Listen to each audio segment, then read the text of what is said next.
Hey, Bea,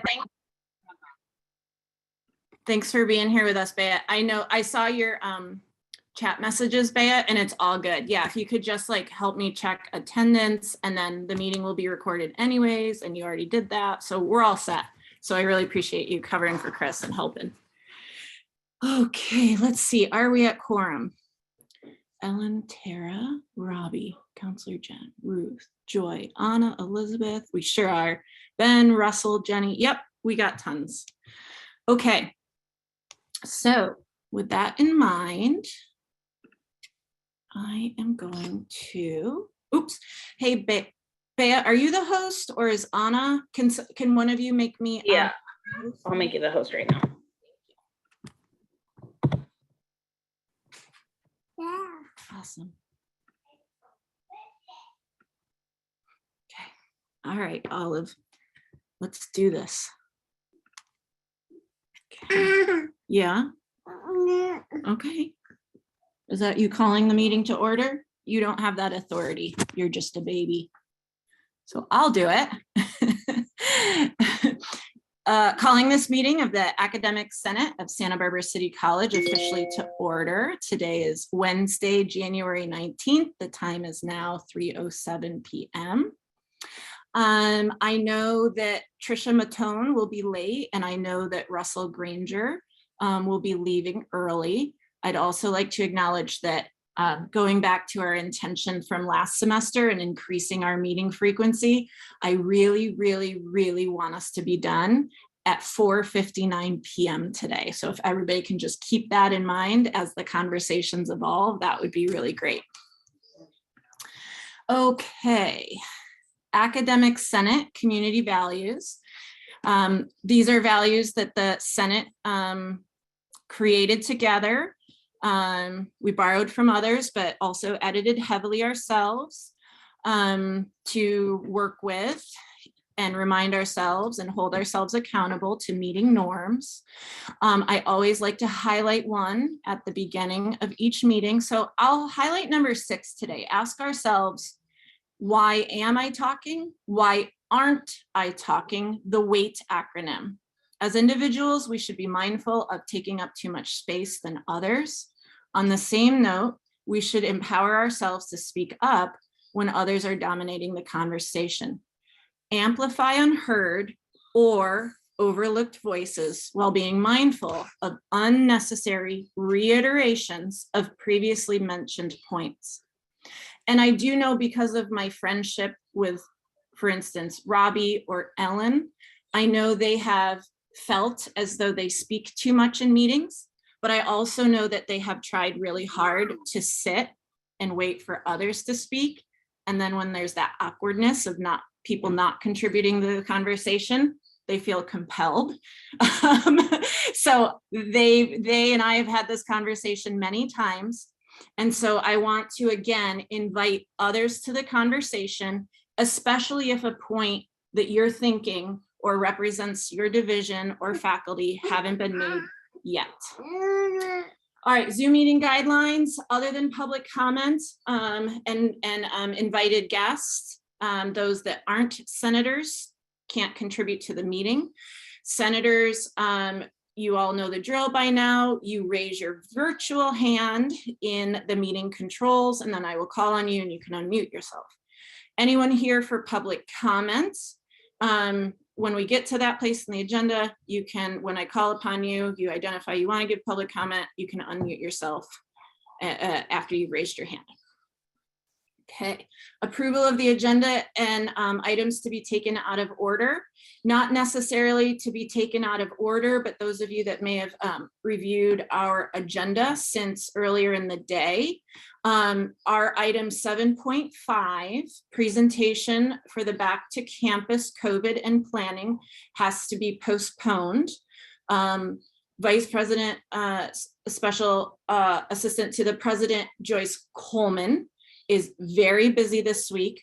Everything is understaffed, and so she was not able to present this week, and she asked me if she could come next week, and that's not a problem. So we will hear that next week and have a conversation with Joyce. So other than that, we will be going through the agenda as posted and distributed. Which brings us to item 3.1, our public comment. So if anyone from the public, campus, otherwise would like to address the Senate at this time, please indicate as much by raising your virtual hand in the Zoom meeting controls.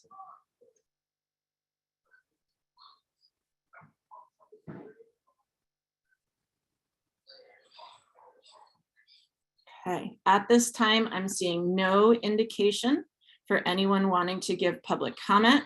And I'll remind everyone of our resolution to include more voices at the Senate table, that I am supposed to be calling for public comment before each of our discussion action items. So if I forget to do that, please give me a gentle nudge, or if you'd like to give public comment, please raise your virtual hand. All right. Posted and distributed were the meetings of our, the meeting minutes of our regular meeting on December 8th. I know that feels like eons ago. They are attached to today's agenda for review. And if anyone has any amendments to the minutes, please offer them now. If not, we will accept them as posted and distributed. So if you'd like to indicate any adjustments, edits, senators, you can raise your virtual hand.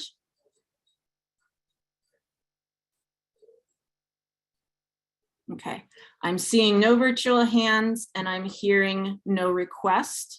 So we will accept the meeting minutes from December 8th as posted and distributed. Okay. Now I don't mean this literally because we live in Santa Barbara, California, and that joke would not be funny, or it would not be a good literal thing to say.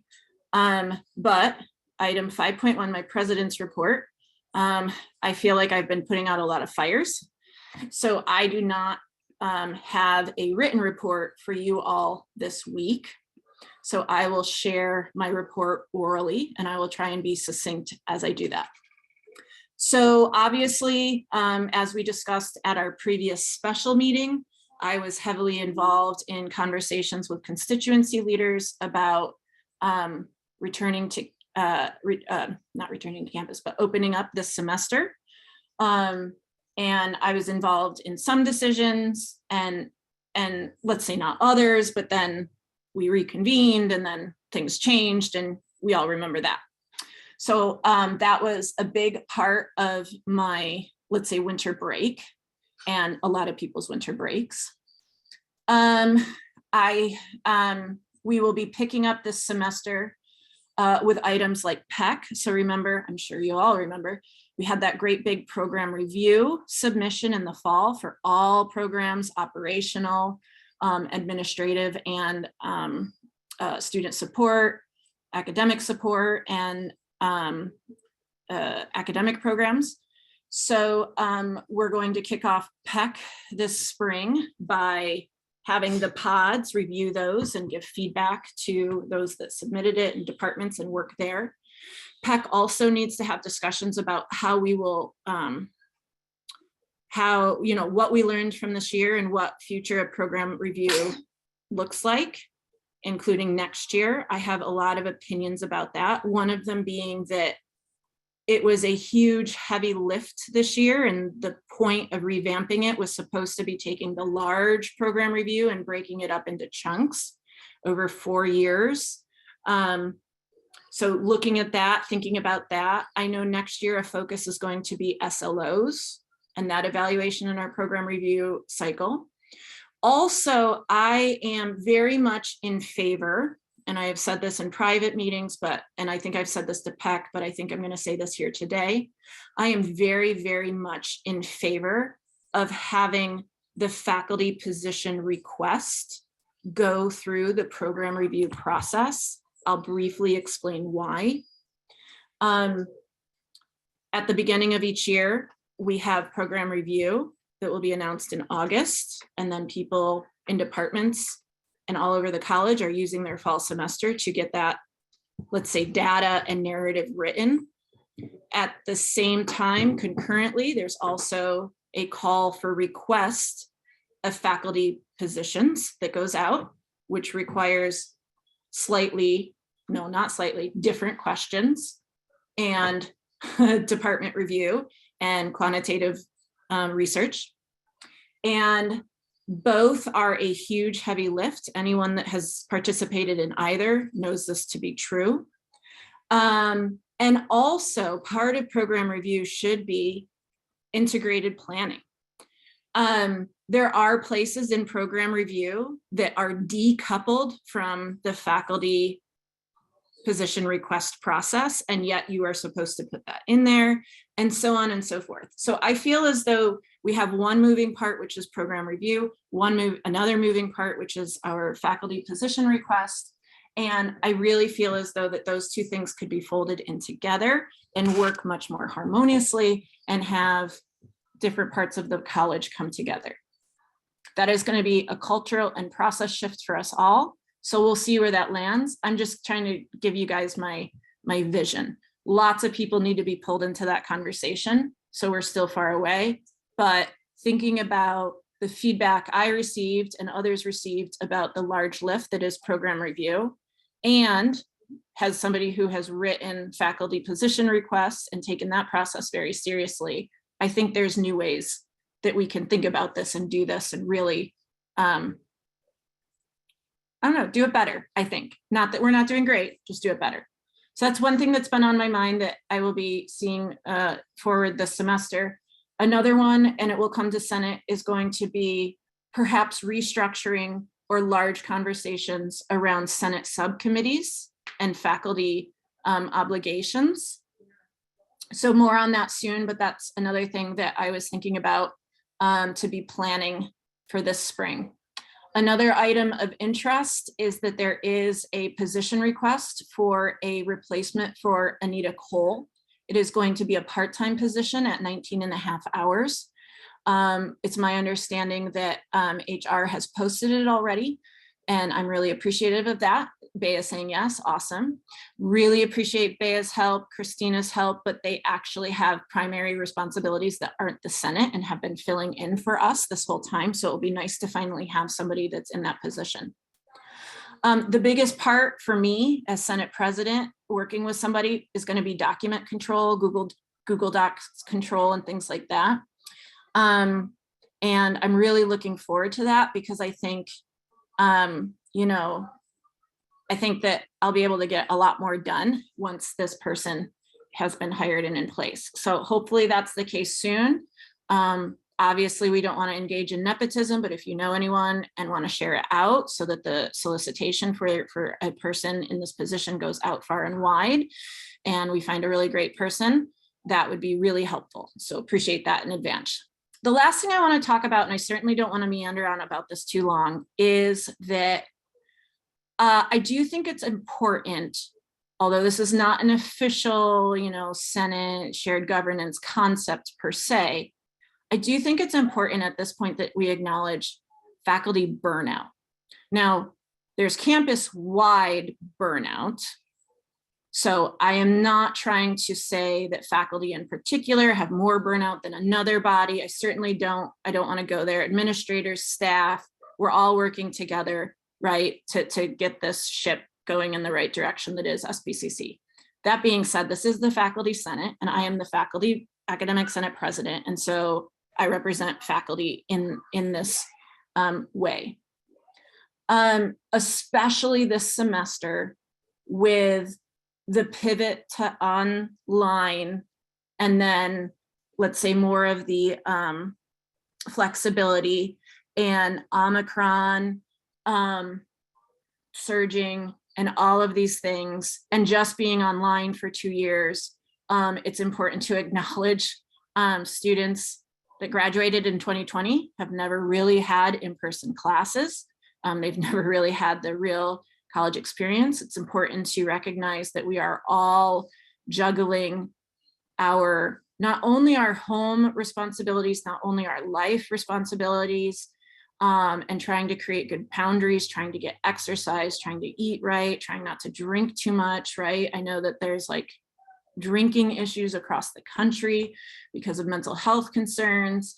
And also like those of us with kids, right? I really want to acknowledge, and maybe it's just me, but I really don't think it is, that like we're at a breaking point. And this semester is just cracking a lot of us, especially with this, we're online for a few weeks and then we're going back. And a big concern was for me when I was advocating against that was faculty have to set up classroom norms in the Zoom situation. And then you're going to go back face to face and then you have to reset up norms. And by the way, I don't mean to be a Debbie Downer. That's even if we all get to go back face to face, right? I mean, we're doing it temporary and that's all I know, but I'm just saying like we had literally a tsunami and an earthquake this weekend. So I just really think that we should stop counting on things that we're planning for, right? And I'll share with all of you, since last Friday, my husband had an exposure at work. My daycare is shut down for 2 weeks. My baby was in the ER, not with COVID, but she did go to the ER. She's fine. But nevertheless, I spent my Sunday night in the ER and was there till I think 2 or 3 in the morning. And yeah, so between the time I literally emailed my students and said, we are on campus, we are face-to-face. I will see you Tuesday at 12:45 in PS 101, be there. And to get there, here's all the things you need to do. Between this time I told my students that, I did not know if I was walking into the classroom on Tuesday because of all those things. And I'm at my limit, and I know a lot of you are too. So we have a FIG coming this semester. The whole point of that FIG is how do we support students through this? In as much we need to support our students, we also need to recognize that a lot of us are afraid. And I want to acknowledge that idea of like, you need to put your oxygen mask on yourself first before helping other people, right? And I also think it's important to acknowledge that, you know, I'm not my best self. I unfairly was rude to Dean Jens Kuhn last week via email on the Dean's Council email thread. And I've had to apologize for that and say that, you know, I need to think about that. So I just wanted to bring this moment of like the real to you all and say that this semester in particular, I think already has been a lot, and it's the second day of class. So as we move forward this semester, I want all of us to realize the most important things that we can do at Senate, prioritize those, do the most important things that you can do in your classroom, prioritize that, and everything else, let it go. And that's what I'm going to be operating from. And I just wanted to start our meeting, this first regular meeting of the Senate off there. And you can, but your music can be heard on my meeting. Right. No, don't need no down. Well, I need you to turn it down. This is very distressing for her. And that concludes my Senate President report. I'm looking forward to muting myself so you don't have to hear that. We want to eat more candy. You want to eat more candy. You are totally outing me right now. Yeah.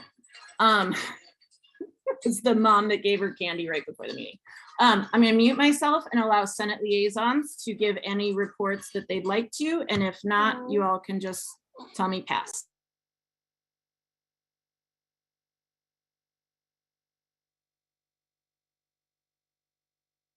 Okay, great. I thought I'd have an opportunity to get Franny a piece of candy with liaison reports, but I guess there are none. So now I'm going to move on to Dr. Kathy Scott, who I hope is going to speak to the Senate so I can get Franny a piece of candy. Dr. Scott? I will do it. Thank you, Ren. And I want to say, right, that I really do appreciate your comments. That was really, that was very nice of you to say, and I appreciate it a lot. I agree that we are all working together, and these are very difficult times.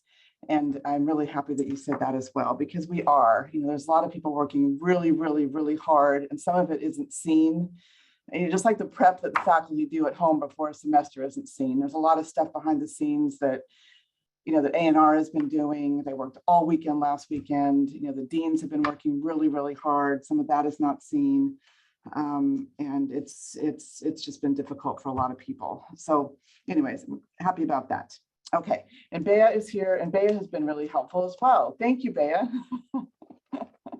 She is doing all this work on the ad codes. And I just did want to mention that if any faculty member gives an ad code without checking with Bea, you could be allowing someone in a class who's not vaccinated or hasn't uploaded their vaccine card. So it's really, really important. We've sent out emails to everybody that has those classes. But the secondary check, if that were to happen, is checking the wristbands. I know that you all know that, but people who don't have a vaccine record uploaded should not be able to get a wristband. And we're out there helping the large lecture classes check the wristbands, but I know that a lot of faculty have to do it themselves. So just if you could remember to do that, it's a secondary check for you and for the other students, for the students in the class. What else do I want to say here? Okay, I did want to say that we are going to try to get the names out to the students who are in those classes that go back on campus on February 22nd, just like we did last semester, so that faculty can help those students get their records uploaded, not help them do it, but just remind them to get it done before they too get dropped, because they will be dropped by the end of January, so that they're dropped before census, and they don't have to get a W and they can get a refund.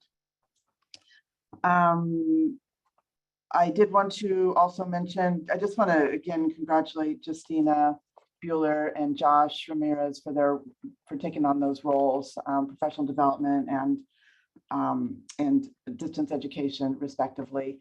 And I'm really happy that they're going to be working together. We met, and Tara was there, and some other people working on, I hope, creating a local poker team. So that we can get as many courses as possible through that process to make sure they're high quality courses. We also had a meeting this week, I think it was this week, with Norco College, and Ray was there, Tara was there. It was a really good meeting where they walked us through how they created their CPL for their student veterans. It was really, really helpful meeting. So since then, I've talked to Dr. Price, and he is going to provide strong workforce money for us to have a reassigned faculty member to be a faculty champion to help with this work. So, and Sam Lee, the VP of Academic Affairs there, sent me their job description, which I will replicate in some way, and we will try to get it out as quickly as possible. But if any of you know anybody whose heart is really in this, a faculty member either who comes from a military, and it doesn't have to be, but if they come from a military family, they are a veteran, I mean, that would just be super.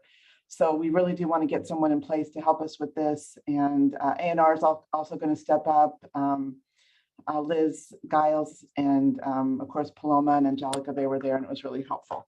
So I'm excited about that, and I think that's all I have to say. Was that enough time for candy? I need candy. I'm in my office with no candy, Bea. It sure was. Yeah, thanks for that. And yeah, and by the way, I'm really excited that we had that meeting with Norco as well. We have funding for a faculty member to have release time. So remember our conversations around credit for prior learning. This is an equity program, definitely.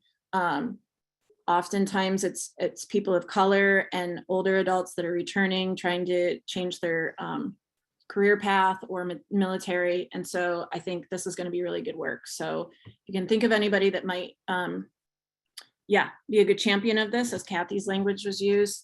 More to come around this, but I'm really excited about this, because as Senate President, I just really feel like I couldn't do enough to get it going. So it's really exciting that this is happening in this way.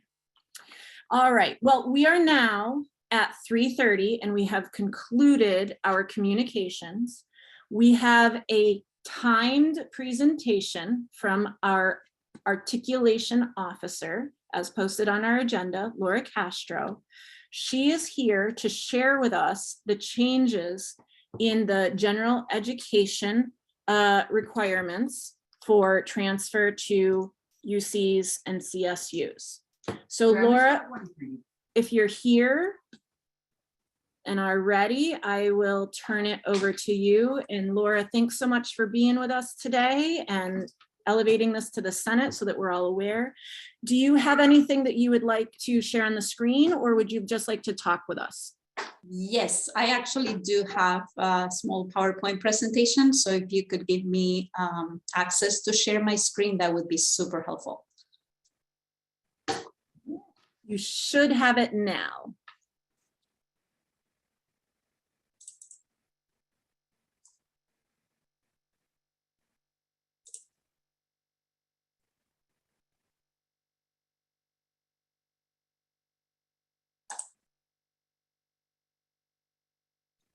Are you able to see my screen? Yeah, it looks great. Okay, awesome. Great. Good afternoon, everybody, and thank you for the opportunity to present to you today on the recently approved legislation that will impact transfer and articulation. AB 928 specifically was approved by the governor last fall. You may have already heard about it. And it is part of the Student Transfer Achievement Reform Act of 2021. The bill calls for the creation of an associate degree for transfer intersegmental implementation committee that will oversee all of the ADT programs that are offered at California community colleges statewide. Before I go into the details and the nitty-gritty of this bill, I would like to provide you with a brief history of the transfer legislation that has led to the approval of this bill of AB 928. So it all started with SB Senate Bill 1440, which was authored by Senator Padilla and approved by the governor back in 2010. So it was the Student Transfer Achievement Reform Act, and it called for the creation of associate degree for transfer offered by California community colleges to provide our students who complete these degrees at our community college with a guaranteed admission offer to a CSU campus that identifies and offers a similar major in the field. So these ADTs, you're probably very familiar with them. We have about 30 of them that we offer currently at Santa Barbara City College in different fields of study. And they basically consist of 60 CSU transferable units total. And those units are divided between completion of a general education transfer pattern. So currently it would be either the IGETC or the CSU GE breadth pattern. Students also have to complete as part of these 60 units, their major requirements, and then enough electives to bring them up to the minimum number of units required, which would be the 60 that they need to transfer into the CSU system.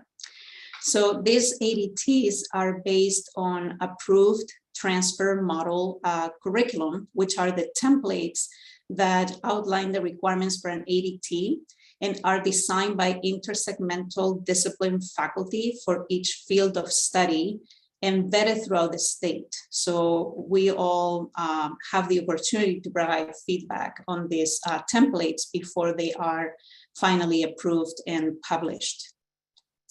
Then in 2013, Senator Padilla wrote another bill, Senate Bill 440, which is a follow-up to the Student Transfer Achievement Reform Act. And this bill required California community colleges to offer an associate's degree for transfer if there is a transfer model curriculum in place, so a template that has been approved at the state level. And if the college offers a local associate's degree in the same major.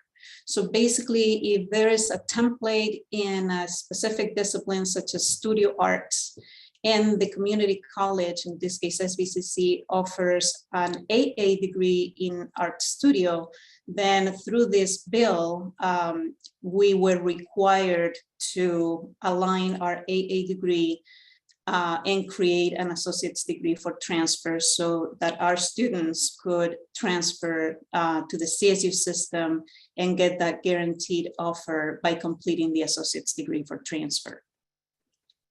So as it is the case with these bills, AB 928 now has been approved last fall. It was actually authored by Assembly Member Mark Berman, and the governor approved that and signed that into law on October 6th of 2021. And once again is to follow up on this ongoing Student Transfer Achievement Reform Act, in this case is for 2021.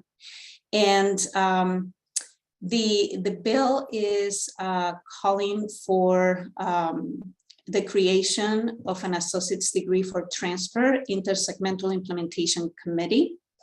And as it is the case with previous bills, AB 928 has really good intents, but there are a lot of unintended consequences that will result in some curricular compromises and less flexibility for students that could potentially create some barriers for transfer into the CSU system.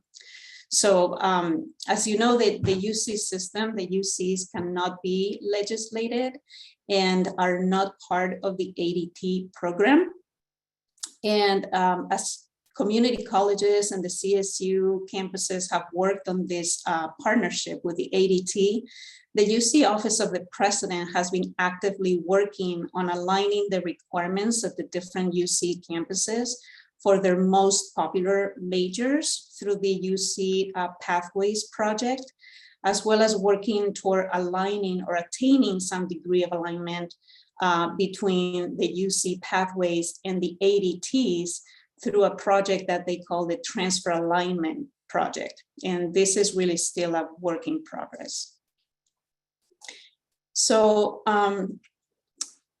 I wanted to provide you with a little bit of a summary. The bill is like 4 or 5 pages long, but I wanted to give you a summary of the most important points and requirements that this bill is requiring.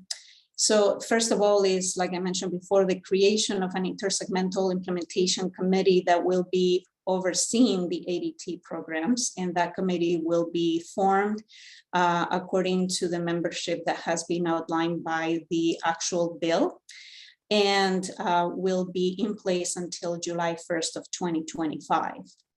Then the bill is also requiring ICAS, that's the Intersegmental Committee of the Academic Senates, with representation from UC, CSU, and California Community College Senates, to establish a singular lower division general education pathway that meets the academic requirements that are necessary to transfer and to be admitted to both a UC and a CSU campus.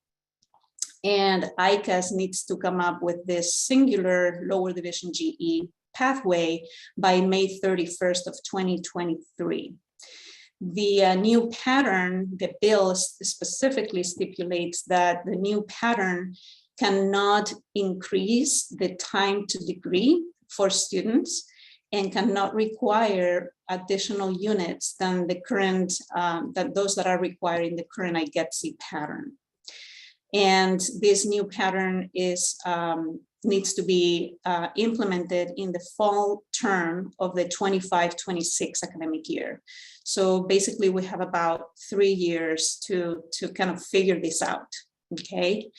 The bill also requires California Community College to place students who declare a goal of transfer in an ADT pathway if one exists for their intended major. So if a student declares a major where we offer an ADT, they will automatically be placed in that pathway.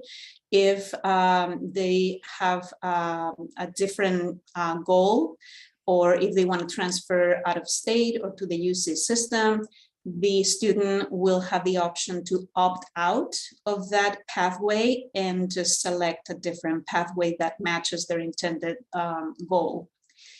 The bill also allows a new unit threshold for STEM degree pathways. It has been challenging in some specific STEM areas to create an associate's degree for transfer, where students complete all of the requirements within 60 units, because as you know, STEM disciplines tend to require more units and have additional prerequisites for students to be able to complete the requirements. So this bill is opening a little bit of a door for these STEM degree pathways to have additional units, but it may not be more than 6 additional units. So that would be 66 instead of 60, or delaying 6 units for students to complete after transfer. So that's something that ICAS will have to also figure out. The bill also requires the development of a plan for periodic analysis of the program, and also to create and expand the associate degree for transfer program by creating more transfer model curricula, more templates in additional fields of study. So on January 10th of 2022, so about a week and a half ago, articulation officers from the 3 segments from UC, CSU, and CCC through our professional organization, it's called SEAC. We provided a statement to ICAS documenting some of the differences and the key issues to consider as they work on the implementation of this bill, specifically as it relates to the development of the singular GE pattern. So I prepared this chart that compares the requirements for both of the current patterns for IGETC and CSU GE, and highlights the main differences between the two, and provides an analysis of the possible consequences of developing a singular GE pattern and some issues to consider. And I just prepared this for you to have as a reference on what it means, or what it could potentially mean to have these 2 GE transfer patterns merging into one. So the first column outlines the IGETC requirements. So IGETC consists of 6 different areas. 1A is English composition, 1B critical thinking English composition, 1C oral communication, 2A math, 3A and 3B is arts and humanities, and students are required to complete 3 courses in area 3, 1 in arts, 1 in humanities, and then the 3rd course in either arts or humanities. Then 3 courses in social sciences, 1 course in physical science, 1 in biological science, and then one of those 2, either physical or biological sciences, has to have a lab component. And then finally, IGETC requires a language other than English, so a foreign language requirement, which is kind of an interesting requirement, because is not really a course necessarily that students have to take to fulfill this requirement. If they are proficient in the language, equivalent to 2 years of high school. So if the student completed 2 years of a foreign language in high school, they don't have to take a course at the community college to meet this requirement. We can use their high school transcript. And there are other ways of meeting this requirement, improving that proficiency. If they're like a native speaker or have studied in another country, there are different ways of fulfilling that area. So then the second column outlines the CSU GE areas, and I kind of put them in alignment with the IGETC so that you could see the differences, and highlighted 3 different areas. One is the oral communication. This is an admissions requirement at the CSU system. but oral communication is not required for UC admission. And in fact, is not required for IGETC certification for those students that are transferring into the UC. So that's one of the main areas that is different between the two patterns. There's quite a bit of alignment in the other areas until we go to the foreign language, it's area 6A, which is not required for CSU GE breadth. And then you will see at the bottom, area E, lifelong learning and self-development, which is required for the CSU GE breadth. So that's 3 additional units that this pattern requires that are not required for IGETC. And then finally, we have area F, which is a new area that was just created, was a legislative mandate for the CSU system to require an ethnic studies course in order to graduate from the CSU system. And that requirement has been incorporated into the CSU GE breadth. In order to maintain the same amount of units as before, one of the courses in the social sciences has been actually eliminated from the CSU GE breadth, and this just happened this year. Now, IGETC is actually working as we speak this semester on aligning this requirement. So they're going to be creating an area 7, which you're going to be seeing at the bottom of the screen on the left. Is pending and is projected for implementation in 2022-23. We don't know yet if this is going to mean that the social science requirement is going to be reduced like they did with CSU GE breadth, or if this is going to be, these units are going to be coming out of a different area. So that's still pending. And then on the third column, I just added some notes for your reference to point out some other differences between the two patterns.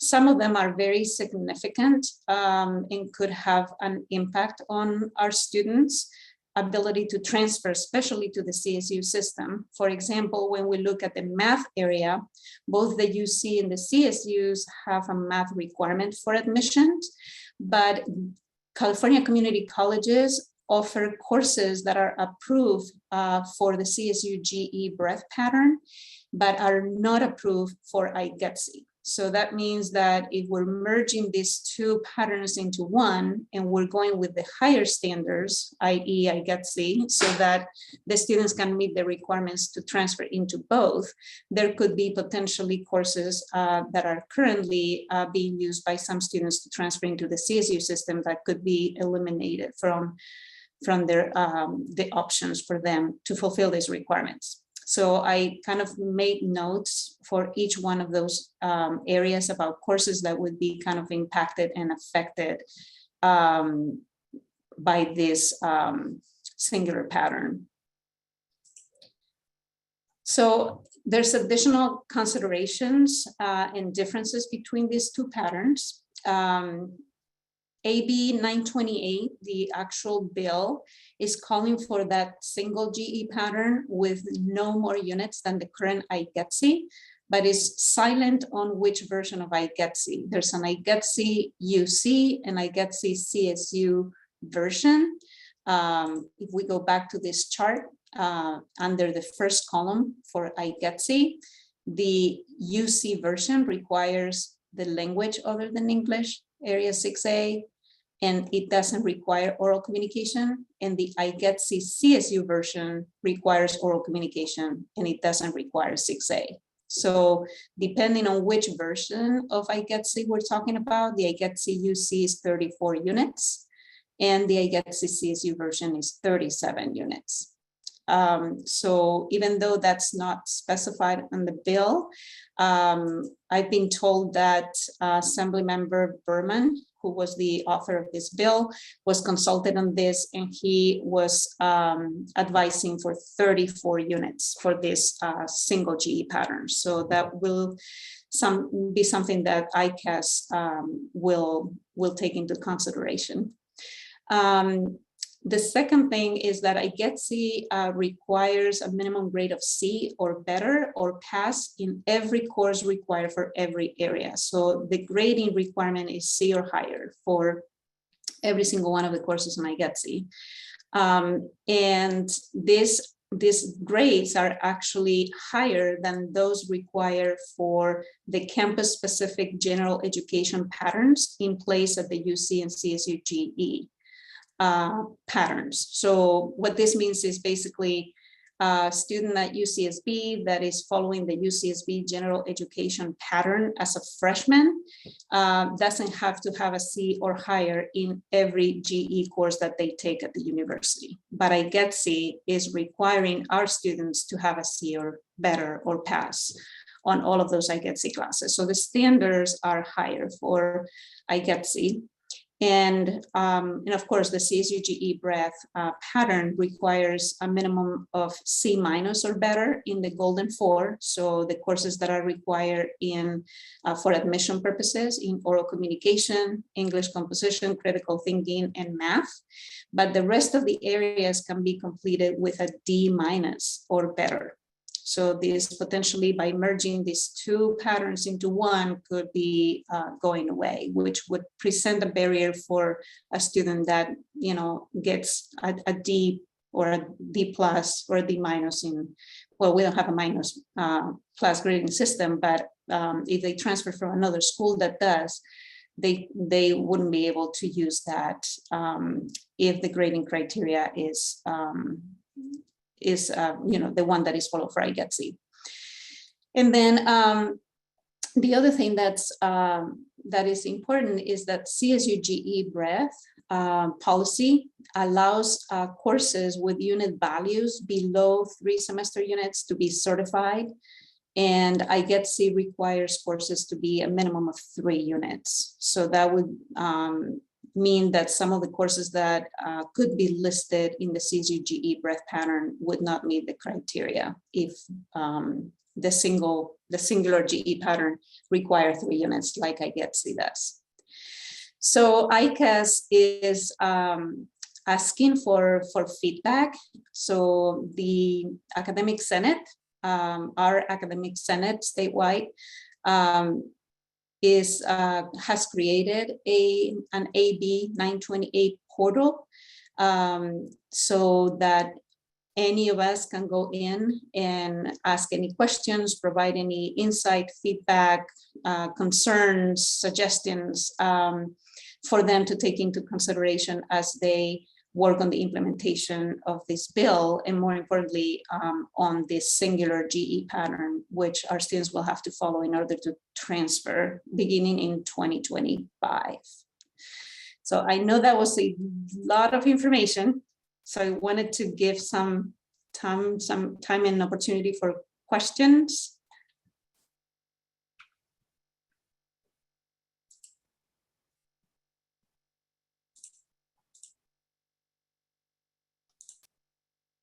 Senator?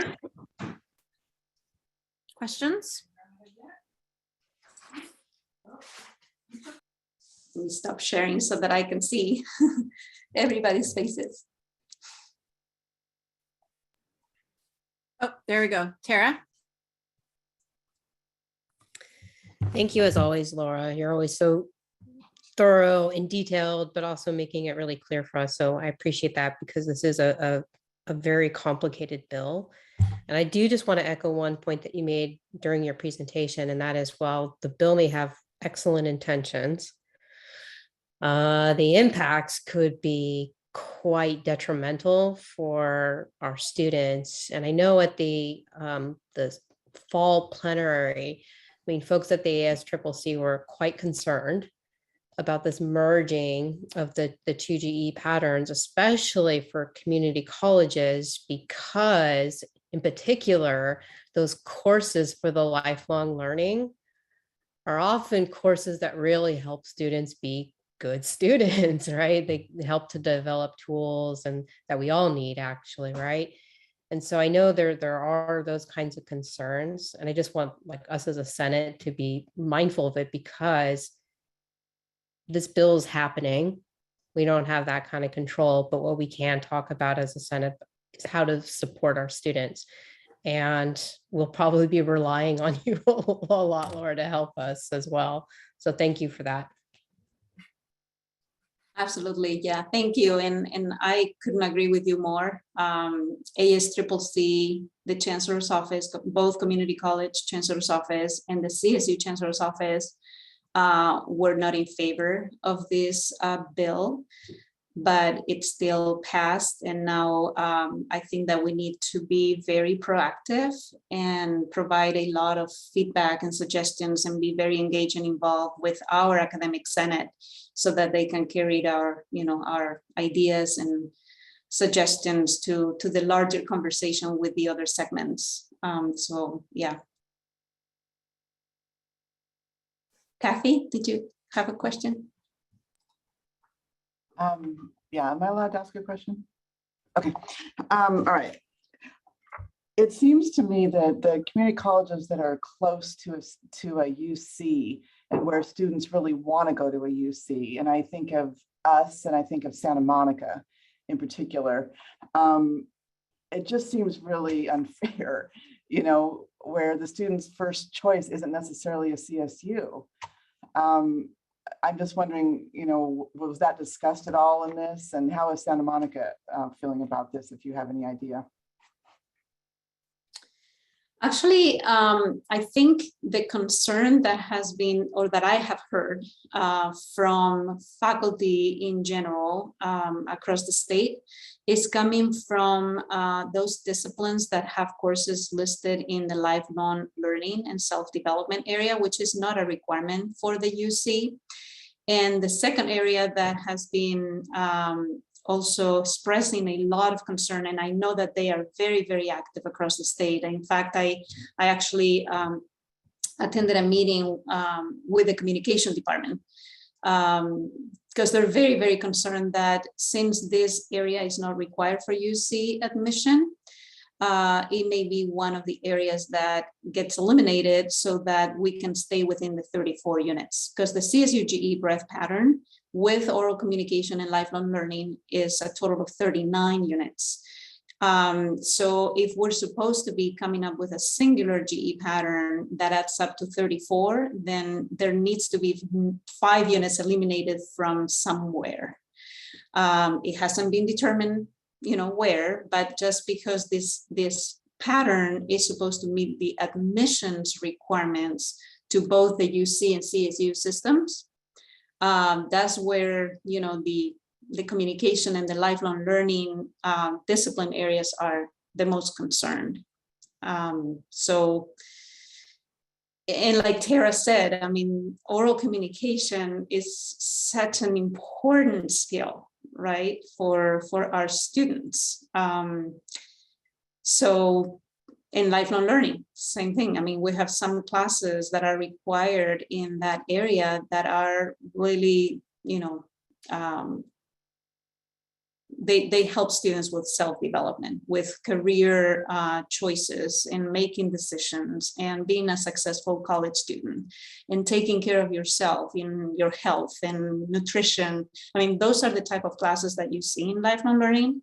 So it's just painful to even think about having to eliminate areas like that. I can't even remotely, think of that.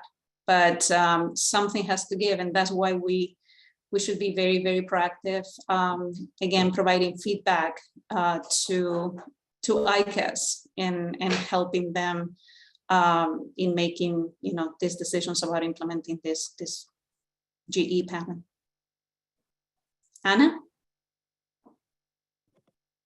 Hi, Laura. I just wanted to say thank you also for a very, very thorough and informational presentation. I think you always break it down so clearly.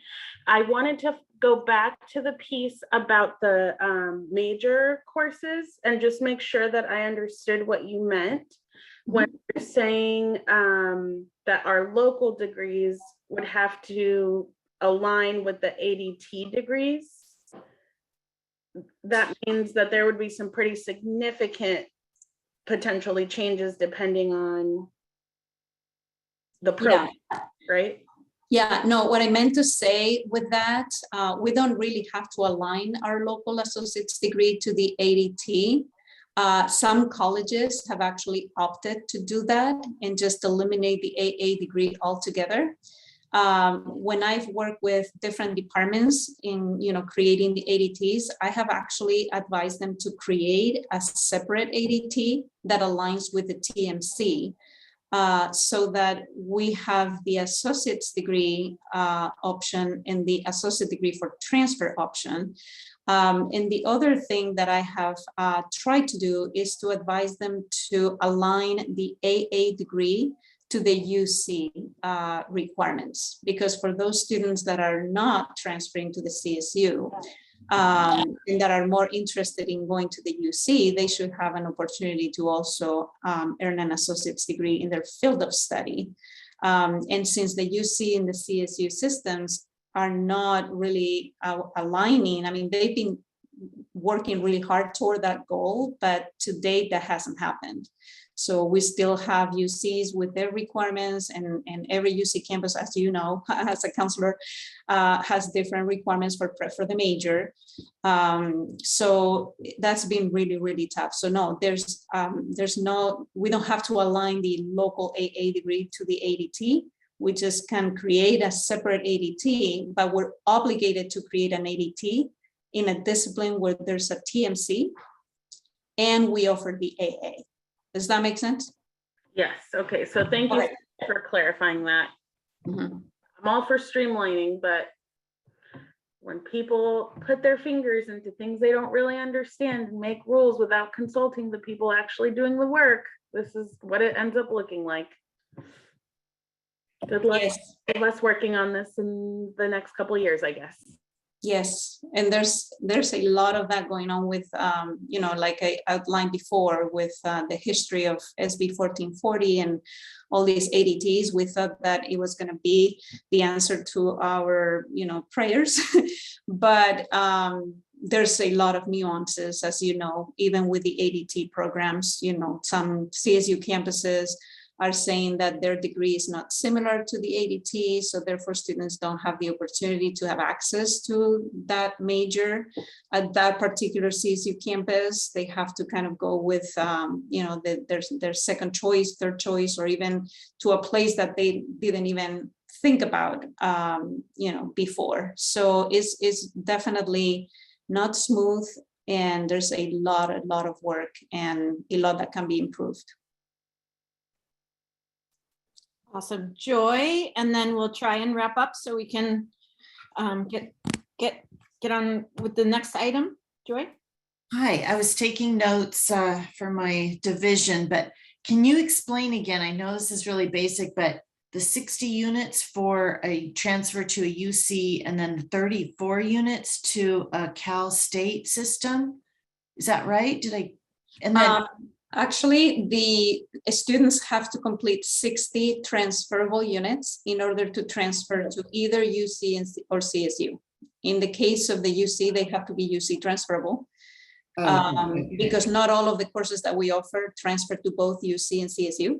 Right. So for UC, they have to complete 60 UC transferable units minimum. The UCs will take a maximum of 70 from the community college, but minimum is 60. And then for the CSU, they have to complete a minimum of 60 CSU transferable units. They will also take a maximum of 70 CSU transferable units from the community college. And then out of those 60, 34 to 39 are coming from GE, typically. Okay, thank you. And then my second quick question, I hope it's quick. You can just say, we don't know yet. But we've all been hearing so much about guided pathways.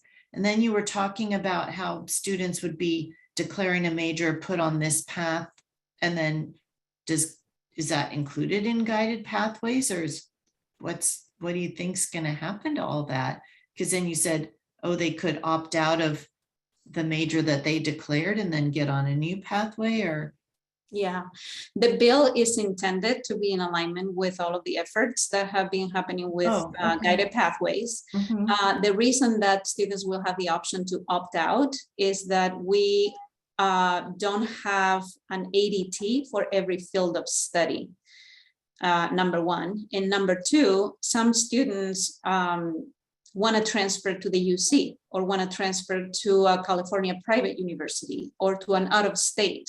Yeah. And the guided pathways, or the ADT pathway, actually is designed for a student that wants to transfer to a CSU into a major that offers an ADT.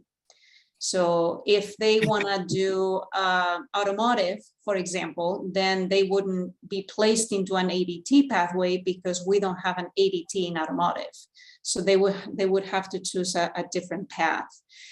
Or if they want to, major in art history, we do have an ADT pathway in art history, but say that the student wants to go to UCLA. The ADT pathway is not going to take them to UCLA because the ADT is a project between California community colleges and the CSU system. The UCs are not in this game. They're playing their own game. So if a student wants to go to UCLA into art history, then they may want to opt out of the art history ADT pathway and get into the UCLA art history pathway. Oh my gosh. But we still don't know. I mean, this is still being worked out. So, I mean, yeah, the details of how this is going to be implemented and how each community college is going to design their systems for students to opt in and out of these pathways, that's still to be determined. Yeah. Okay, thank you.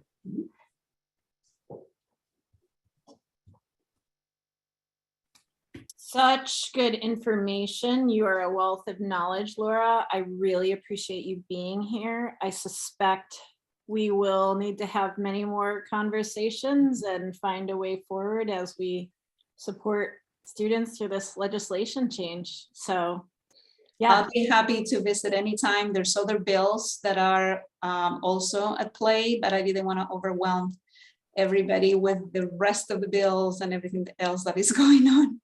Feel like one step at a time. Right, that's right. Yeah, we'll be glad to have you back. Yeah, so thanks for that. Thank you very much. Take care. Bye.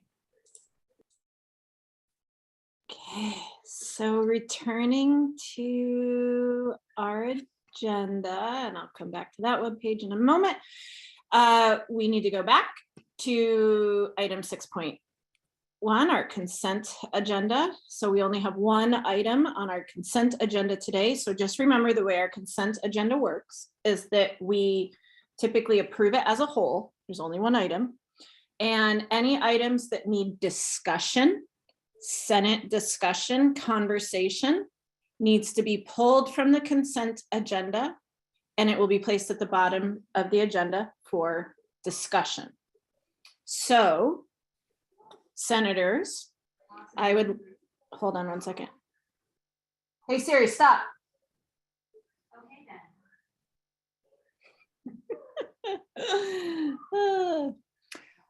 Where was I? Senators, I would love to entertain a request to remove this item, which is continuing our remote meetings as per the Brown Act modifications that our governor has given, or a motion to approve our consent agenda, and then we'll need a second, and then we'll do our roll call voting.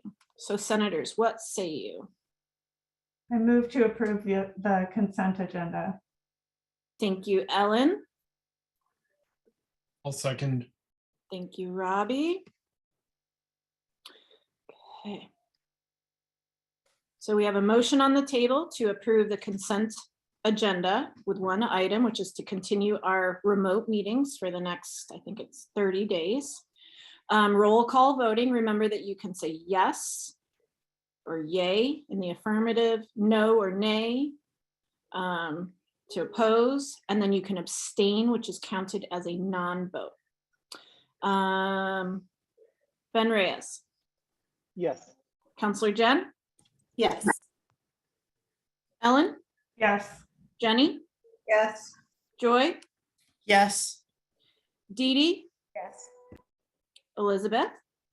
Yes. Kathy, Yes. Robin, Yes. Jess, Yes. Robbie, Yes. Ruth, Yes. Kara, Yes. Russell, Yes. Trisha. Has Trisha joined us? She may have not yet. And then Anna. Yes. Excellent. So our consent agenda has been approved. We will continue to meet as a Senate via Zoom for at least the next month and perhaps longer, but we'll determine that next time. Okay, information items. I want to make sure that I give us ample opportunity to have some important discussions today, so I'm going to scream through these. 7.1, call for nominations for the 2022 Stand Back Stroud Diversity Award. So Senate Subcommittee Chair Darren Gerard has emailed faculty, the campus about nominations for this year's award. So please think carefully about that. The award deadline is next week, Tuesday by 12 p.m. So please remind faculty in your division to think about that and submit, and then we will get that recommendation for approval at the Senate. Kathy already mentioned this. We also sent out an email. Congratulations to Justina Buller in history and Joshua Ramirez, our faculty leads and for faculty professional development coordinator, and also, oh, I have a typo on the agenda. Joshua's position is the distance ed coordinator. I need to edit that and I will do that. All right. After Laura's amazing and informative presentation, I hope you can appreciate how important it is to be paying attention to things at the state level. So that allows me to preface item 7.3. There's several things happening at the Board of Governors.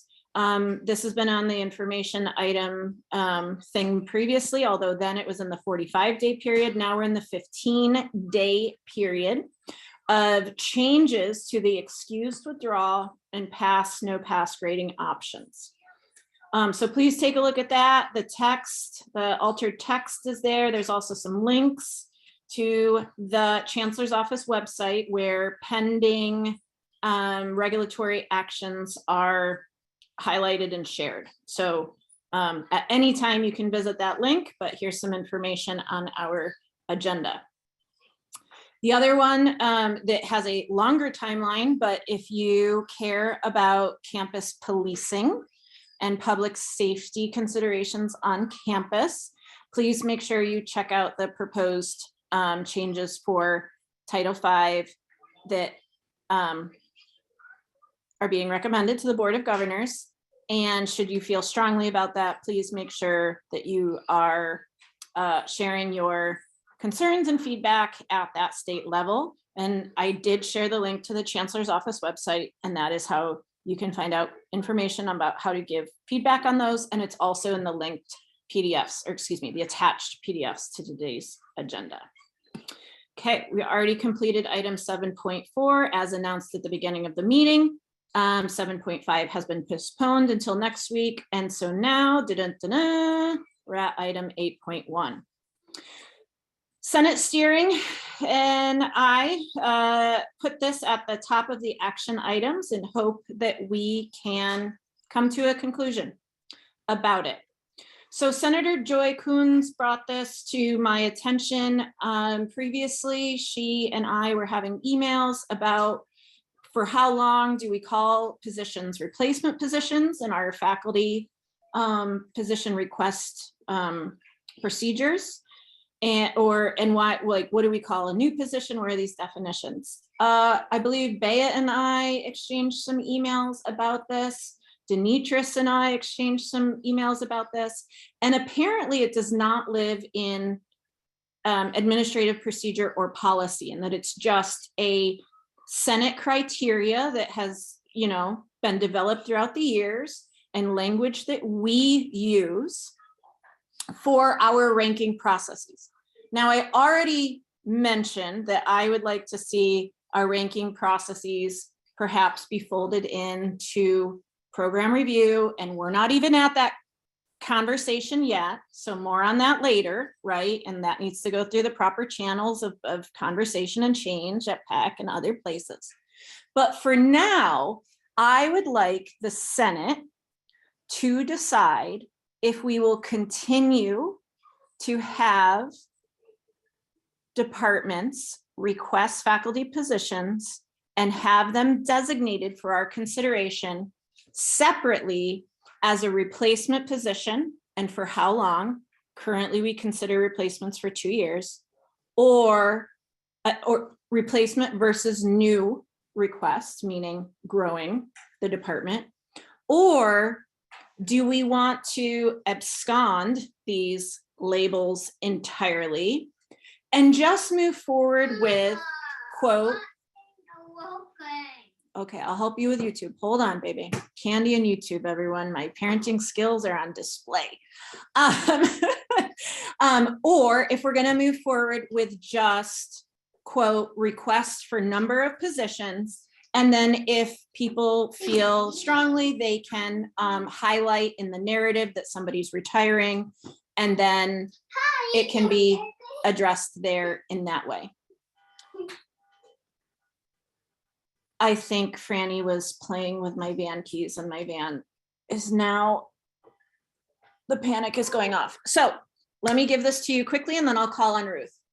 My recommendation and attached to the Senate agenda is an email exchange I had with Dean Nevins, where, you know, I was asking him for the history. And like I said, I was trying to figure out why we do this. And he had the history. He's a former academic Senate president, of course. My recommendation coincides with his opinion on the matter as well, which is we just move forward with, quote, position requests. I am sharing this. That is my position, because I feel as though planning at the college should be completely data driven. And by that, I don't necessarily mean FTES means that people get the position, right? What I mean is that when we call something a replacement position, there is maybe a bias around that, around replacing that, and like ensuring that the program, you know, is upheld or the status quo is maintained. But it's not my opinion that the status quo is always best for the college and best for students. And if we're worried about the vitality of a program, program elimination, program reduction, program, whatever you want to call it, should not be handled through attrition, through faculty replacement processes. That needs to be handled in a separate way. Now, do I have the answer today of what that looks like? No, I do not. I'm just saying this is where we've been at for a while, and I find our faculty ranking process to be highly reactive. And I hope that you can agree with me that it's never a good idea to be reactive. You want to be proactive. And I think that there should be larger planning conversations at the college. I have now shared my opinion. You found Anna, that's awesome. Go put clothes on her. We don't know where to go. Okay, but Ruth has something really important to say. So I need you to find her clothes. Right, so yes, Anna needs clothes. We need better planning. Nakey Anna, Ruth, save us all. Well, actually, you said everything I was going to say. I'll just summarize it in a statement here. I think that the assessments of the programs and the college need to be addressed in that particular moment and that time, depending on what the needs are, without the introduction of bias from just the use of this labeling and this language. So I'm all for just sending an email and saying, hey, we're replacing, getting rid of replacement and just keeping it as new positions. Right on. Thank you, Ruth. Other comments or considerations at this time? Booty. If not, you're going to keep hearing about Anna's booty. Robin. I'm into hearing more about this movie. I would agree with what's been said so far. I think that the big distinction and the reason that it was so fought for to keep the replacement position notion was that there was a time on campus, it's not like ancient history, that if it was a replacement position, it was automatic and it didn't go through the ranking process. And so that's where the clinging to, we have to call it a replacement position comes from, I think, partially. But I think that, you know, there is a place in the chair's presentations for saying how many positions have been lost and that they haven't been replaced, and where that, how that affects the program's ability to continue, along with all the data about where enrollments have gone and everything else. And I think all that can be accomplished in the presentation. So I would agree that it's not a meaningful distinction anymore in a lot of ways. And I'd be in favor of just calling everything a position and hearing the merits of each position, including whether or not the department has suffered from extreme attrition. I think so. What I've seen is, you know, I can remember Felicia Eisentraut doing a really good job of like having a whole, Olive's joined the meeting again, guys. Franny's still here though. Don't worry, I got two on my lap. I can remember Felicia Eisentraut giving a really good like couple of minutes devoted to the history of her department and why it was so important for them to get a position. So I completely agree. So my recommendation, you already heard it, is for us to do this. I think it would be prudent for the Senate, if you all agree, or for those of you that agree, to have a formal motion to say something like, you know, I move to recommend for us, for the purposes of faculty ranking, your iPad's over there, not to distinguish replacement versus new positions and just have faculty departments request a number of positions and have them not be designated in separate ways. And my recommendation would also then to be to have me as Senate President craft an official memo. Hold on one second, everyone.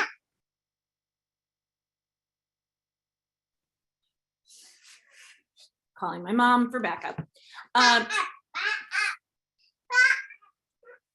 Writing a memo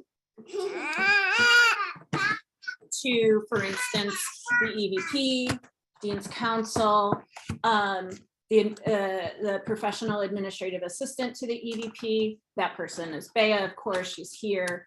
And then also HR to say, on this meeting, time and date, the Senate moved to make this resignation moving forward. Oh, Z's office as well, institutional research. The Senate recommends not delineating this language and just moving forward with total number of positions requested. So to me, that's how this can look. You are the Senate. What is the will of the Senate? Joy. Yeah, oh, I'll put my video on too. Here we go. Yeah, so I'm in, you know, representing the arts division, and a lot of us are pretty concerned about program elimination or attrition.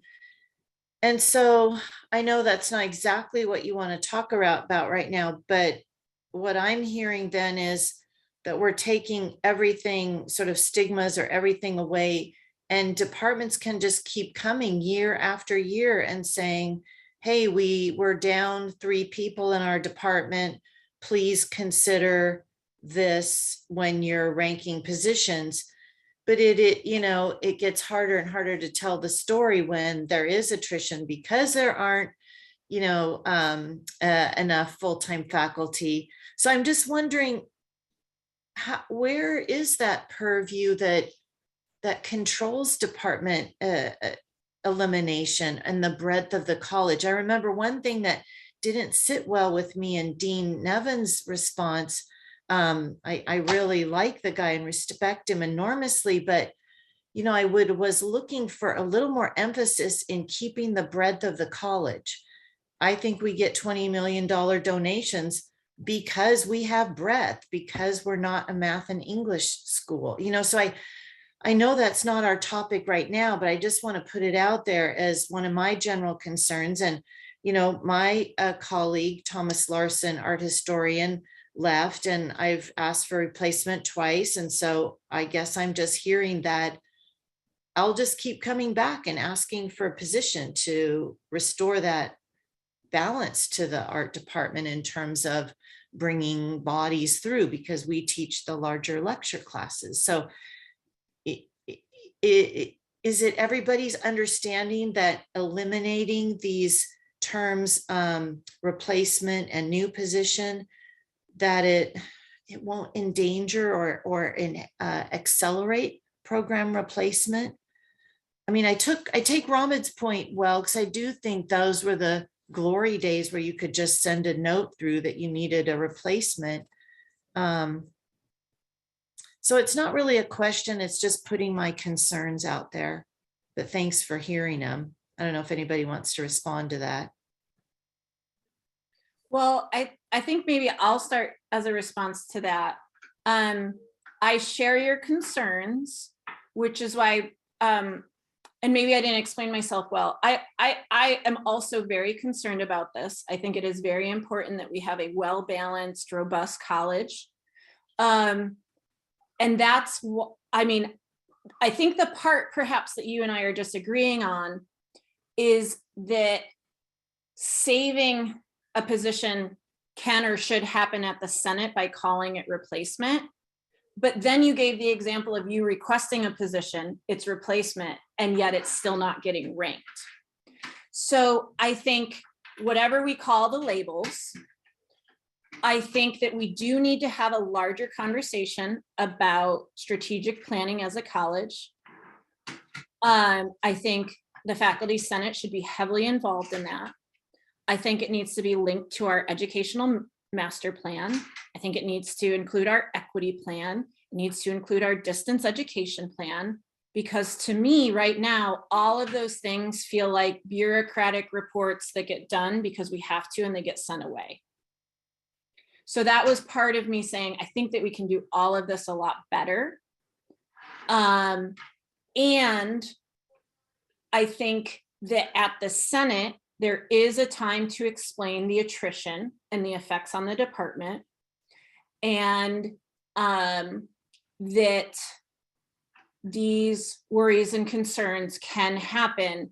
It's just right now we're discussing on the paperwork ranking at Senate, should it continue to look like the way it does, which do we want? There may be unintended consequences in that. Program elimination is supposed to happen through PEC, and right now it doesn't, because effectively a program elimination is happening through faculty retirement, which is not great.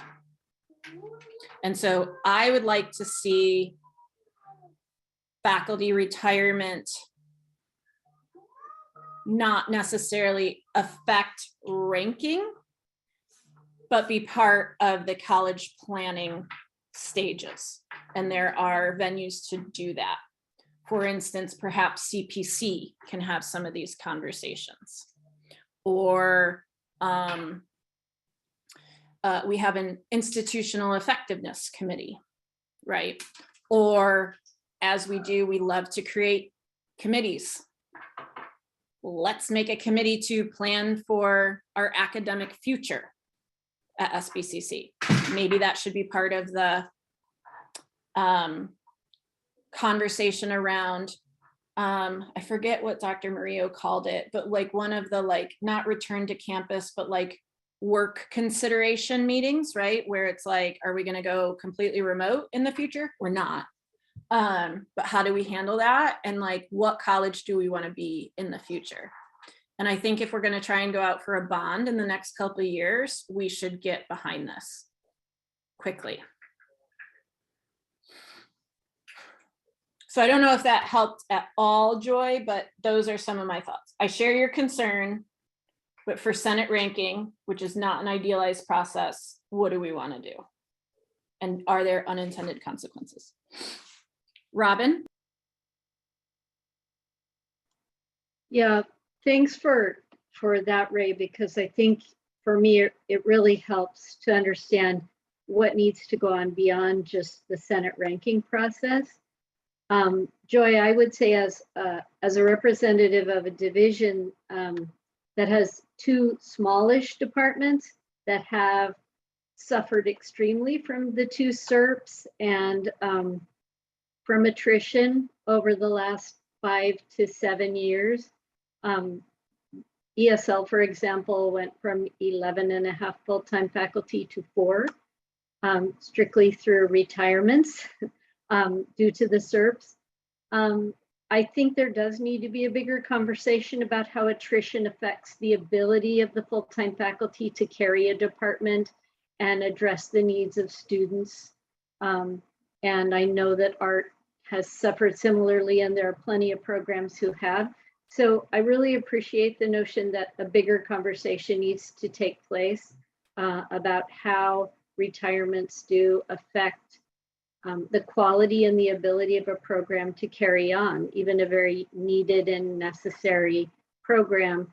Our economic situation has really affected our ability to hire replacement positions due to attrition as well.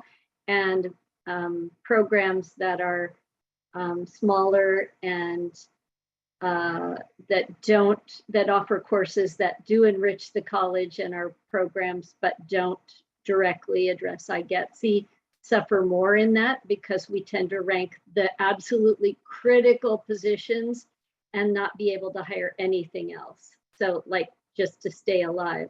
So I appreciate the conversation.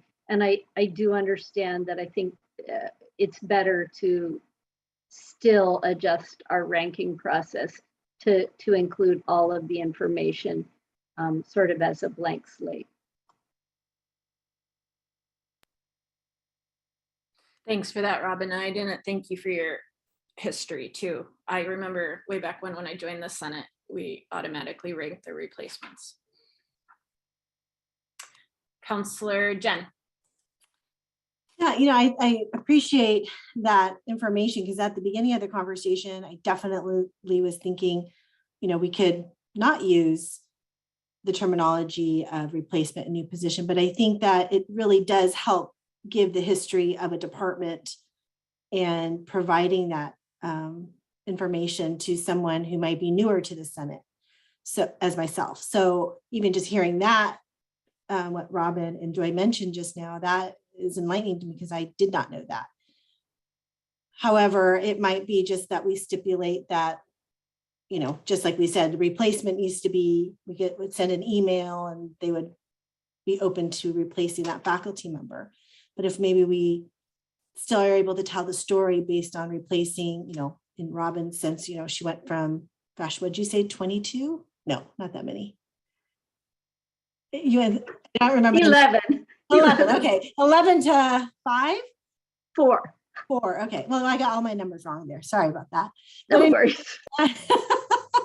But that does, I'd be thinking, just speaking to that in the presentation that's provided to Senate, but that's just my input of maybe it just not being attached to the past of you're going to get this replacement just so that it can continue to tell a story. But that's just me, I guess I like the history of it all. Yeah, that's awesome. Appreciate it. Differing opinions. That is very important for us to make an informed decision. Joy, 1 second. Typically the way Robert's rules go is a motion is made on the table, it's seconded, and then there's discussion. So we've been having discussion. I suggested one motion to preface this conversation, hearing dissenting opinions, which is always healthy for us. It would be good, helpful, move us into a place where we can come, where we can make a decision. If a motion were made, I gave you the let's change it language suggested. I'll also give the let's keep it motion. The Senate approves, or the Senate moves to maintain our designation of replacement positions for 2 years when there is a faculty retire in a department and new positions. In which case a memo wouldn't need to be written because we would just go and we would reaffirm that and clarify it. And then it would also be in the meeting minutes that we made the motion. Okay, you're gonna write, I love you, Ren. She'll really like that. I will. Can you bring it over, please? Ren will really like that. So that can be the motion to be made to keep things, and then it will be in our minutes. And then when somebody has a historical question, this will be here, as opposed to me emailing Bea and Demetrius and them being newer to campus and not knowing, et cetera. So if a motion is made that you don't agree with, because it's either to keep the language or to get rid of it, please feel empowered to vote no. If the majority agrees, it will pass. If it doesn't, it won't. So that's how that works. Please don't abstain. Abstaining is a non-vote. Abstaining means either I'm overwhelmed and I can't come up with a decision and I don't know what's right, and so I just want a non-vote. Or I've also heard it described as this is frivolous and I'm not even entertaining this and I refuse to vote. Okay, so yes, if you agree with whatever motion gets passed by whomever says it, or no. Sound good? And with that, I'm going to kick it over to Joy. She's been waiting patiently to respond to some of the discussion, I'm sure. And then I would really love to hear a motion either way. And then we can vote and see where it goes. Joy? I was just going to make it quick and say, I think that there's a lot of hesitancy around applying for a new position. So hopefully if we go for a language change, there also needs to be a sort of cultural understanding around applying for positions, because it's a lot of times for departments, it seems like too big a deal to try to go out and round up a whole bunch of data to apply for a new position. So I guess I'm just not sure how that would go to just have a position. You know, there would be some people that would feel entitled to because they had, it was a replacement, and then some departments that are just struggling and saying we need a new position. So I'm just not sure how the wording would work out, and I'm just putting it out there that I think it would take maybe a few years for departments to get used to that new terminology and to say, no, it's not too much work to apply for a position, even though it's not technically a replacement. I don't know if that makes sense to anybody, but you know, just to sort of fend off too much attrition and going for asking, knowing that yeah, that our Senate tends to rank what they perceive as essential. So yeah, thanks for listening for that. Anna? I would like to move that we remove designations from position requests when they come to Senate. And then depending on this, I have comments, so I'm leaving my hand up because I would like to speak to it. Okay, so we have a motion on the table to recommend to remove the designation between the types of positions requested. Should we incorporate the memo part into that motion? Anna? And to write a memo to document these changes and inform all parties. Okay. The motion, Ruth, I'll second that. So a motion has been made to recommend the language change to remove replacement versus new in our call for faculty positions. It has been made by Ana Garcia. It has been seconded by Ruth. We can now discuss the motion. Because there has been previous discussion, I do want to offer that maybe if a point hasn't yet been made, to offer that undiscussed point, but not to rehash what we've already shared. Robbie, go.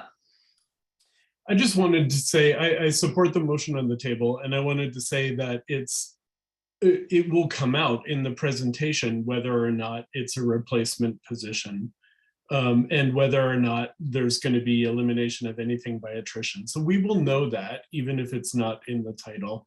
And I think putting something in the title implies that we're going to do something different with that information, and we don't anymore. So that's why, that we're going to automatically replace it or give it some higher priority because it's replacement, and we don't. So I think it's also misleading to have replacement in the title. So that's why I support the motion.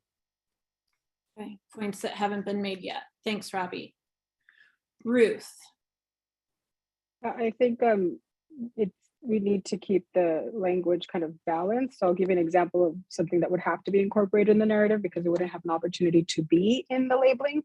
For instance, and I use myself as an example, not that this is going to happen, but suppose today I decided I'm taking a job somewhere else and I'm the only one in econ, that would be a new position, not a replacement position, right? And so there shouldn't be, in my opinion, in the language, we shouldn't be introducing any sort of bias. This sort of story, the context, the circumstances should be included in the narrative.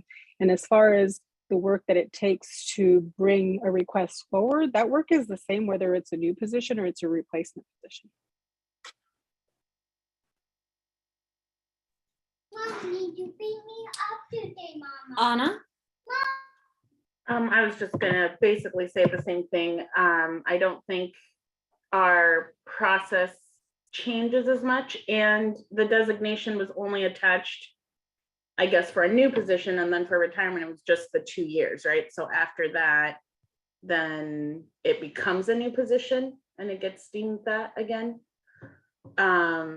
So I guess I'm feeling like a lot of the concerns that people are bringing forward in terms of having to come back and request positions multiple times isn't necessarily going to be different based on whether things are labeled new or replacement. And I do think it's important that at the Academic Senate, we are making decisions based on things that are Academic Senate purview.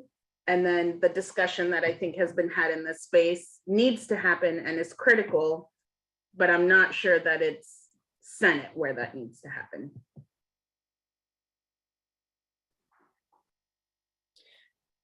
Okay, thank you, Anna. Last comments? If not, we can vote. So the motion on the table again is to remove the distinction between replacement and new positions, with the directive for me to write a memo and share out to interested parties, and I can bring that back to the Senate in the form as part of my president's report, not necessarily for approval, but to send out because we have this motion on the table. So seeing and hearing no other discussion points, we can vote. So again, if you do not support this direction, this motion, please feel empowered and encouraged to vote no. Benjamin Reyes. Yes. Counselor Jen. Yes. Ellen. Yes. Jenny. Yes. Joy. Yes. Joy, you voted yes? Yes. Okay. Thank you. Dee Dee. Yes. Elizabeth. Yes. Kathy.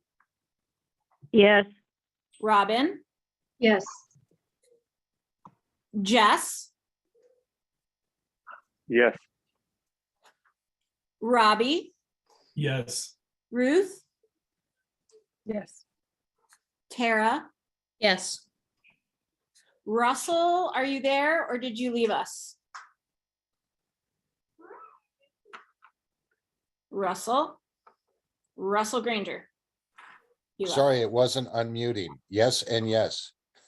You're still here. Okay. Yeah. Thanks, Russell. All right, get out of here. Hey, Awesome. That was awesome. I was not expecting him to vote. Okay, Trisha Matone. And Anna. Yes. Motion passes. I believe that was a unanimous vote for everyone present. Thank you, everyone. Thank you for the dissenting opinions. Thank you for the healthy debate. I look forward to more of that. And I will proceed with writing the memo. And we will have more conversations around this. And something that I definitely want us to return to is this idea of strategic planning around academic departments. I'm writing it down so I don't forget. My brain is like Swiss cheese these days, and attrition. All right. Okay, the time is now 4:46, and I really am bound and determined for us to end at 5, and not just because tonight's Los Agaves night in my house, but because I want to respect everybody's time. So I think we can get started on item 8.2. I'll give a little preface. I'll say what we can do between now and next time, and then hopefully we can wrap this item up finally. So item 8.2, and this one really feels like eons away. There was an incident of anti-Semitism in a class where a student produced a swastika on a piece of art that they were creating. And some felt very strong about this incident and that the college's response was not enough. Some who are of the Jewish faith or are ethnically Jewish in some way were very upset with the response. The Senate has engaged in several conversations around there really is a sticky point between free speech. Swastikas are unfortunately protected speech, as we've discussed. I'm not a lawyer. I shared out the links.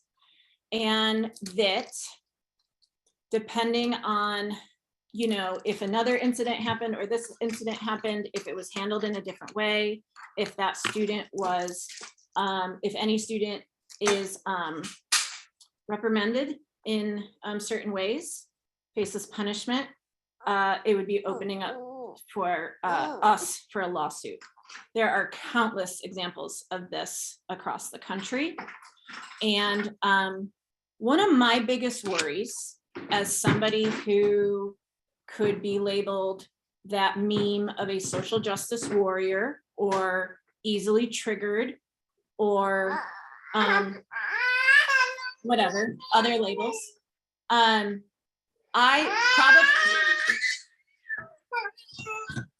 There's Olive. Probably if there was an incident including hate speech, discriminatory language, offensive language around race or identity, sexual identity, gender, the list goes on. I would probably respond to that situation in a way that would make me open for a lawsuit. knowing what I know now. With this in mind, I think the resolution around anti-Semitism that we have looked at, like I said, a couple of times now, that's linked on the agenda, needs to include a part about faculty professional development around free speech considerations on campus. Now, in the meantime, I'm referencing Chronicle of Higher Education twice in one day. I promise I don't always do this.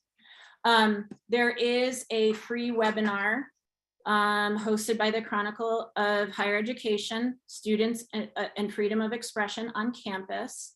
It's next week. It is in Eastern time, so if you register, please note the time change. But I think that this would be a really prudent, I think it would be prudent for faculty to attend this, not just senators. So if you could share this out with faculty. And you know, I mean, I'm speaking about this topic from like a protection of faculty standpoint, but also like clearly we want to make sure that speech is protected. So not just this idea of getting in trouble, but anyways, I'm digging myself a hole, I feel like. So I think part of the resolution that's missing and that can be actionable and quantifiable is perhaps a resolved at the bottom to include that we have faculty professional development around whether it's freedom of speech on campus or handling classroom confrontations and what have you. I do think that that's one thing that's missing. The other thing that's in here is written protocol to be included in syllabi. And then the other thing is a call out to develop policy and procedure. I think that perhaps one more resolve that we could or should add is perhaps some educational piece. So if you remember when I introduced this item, the ACLU and Anti-Defamation League, their recommendations for how to handle an incident such as ours on campus is to educate. And that doesn't necessarily mean just educating the offender, could mean educating the whole campus. And so I'm wondering if we could include a resolved for something like a student handout to live on our Center for Social Justice and Equity Center's website, or another place, perhaps the FRC, so that when we have incidences such as this, faculty have resources to pull from so that you can include them in your class and have relevant sound advice and information to share out. Perhaps historical references. This is narrowly focused around anti-Semitism. I know we've also had obvious incidences of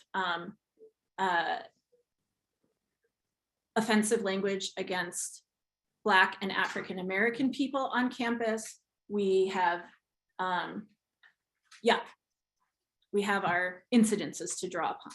So those are some of my ideas that are missing that I think we should add. I would like us to spend our last few minutes together talking about anything else that may be missing from the resolution so that it can be finalized, so that next meeting we can approve it and adopt it and start working with it. The other thing I want to say, my Vice President Ana Garcia reminded all of us in Senate steering today, and so I want to bring that to this recorded meeting to all of you, and so that it's reflected in the minutes, that we have this resolution addressing this incident of anti-Semitism. And so moving forward, when other incidences happen, we should also be addressing that in this, not necessarily in this way, but in a meaningful way. Perhaps resolutions are not useful and we need to address things in a meaningful way, meaning as things happen for other marginalized identity, especially for people of color, especially for Black folks, that we address it and not allow it to be, pushed aside and not addressed by our Senate. So I'm sharing that out loud to hold us all accountable to that. Okay, so discussion. Anything missing from the resolution? The ideas I shared, good ideas, bad ideas, include them, don't include them. What do we need to finalize this bad boy?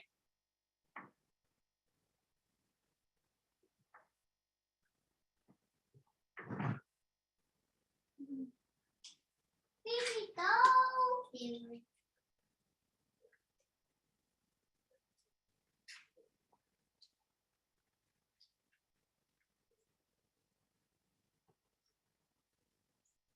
I was gonna make some quib about Robbie and Ellen willing themselves not to.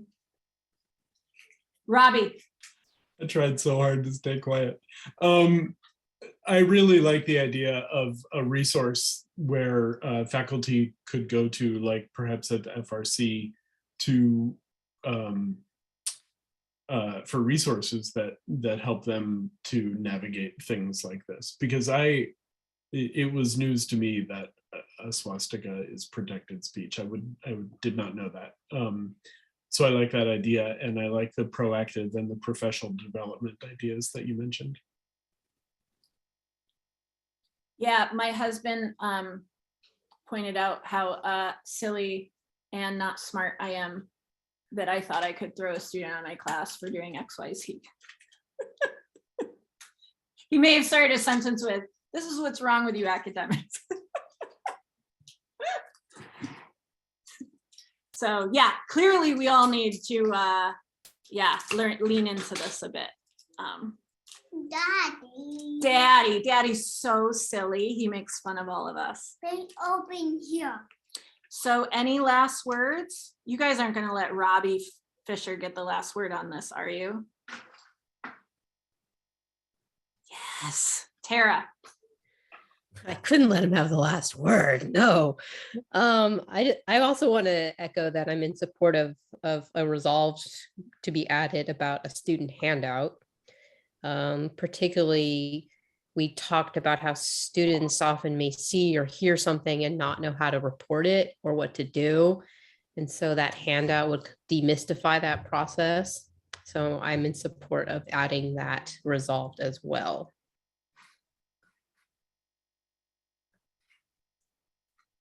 Last comments for the good of the group, and so that I can properly finalize this so that we can hopefully approve and move forward.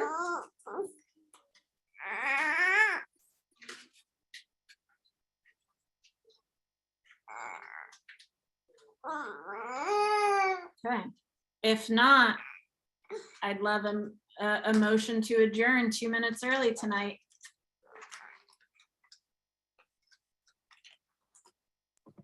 I'll move to adjourn. All right, Robin moved, Anna seconded. Other than Olive, any opposition? Let's get out of here. Good night, everyone. Thank you for your administrative help. Bea. Olive's waving. Bye. Bye. Bye.